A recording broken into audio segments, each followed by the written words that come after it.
A mood board is useless if your furniture is trapped inside ugly white boxes. Here is how we isolate our pieces and arrange them perfectly using the power of layer management. We have our textured background ready. Now I am importing the hero of our bedroom, this gorgeous double bed. It has a background. Go to the layer properties and click remove background. The background vanishes instantly. Repeat this for plant, the lamp, table and artwork.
Now we have a bunch of floating furniture. Grab the transform tool, scale the bed and place it in the center. Scale down the side table and the lamp and tuck them over at the right place.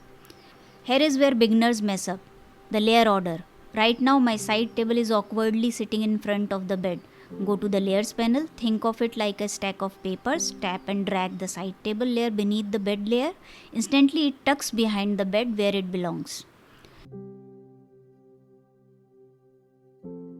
Everything is cut out and stacked correctly, but there is a massive problem.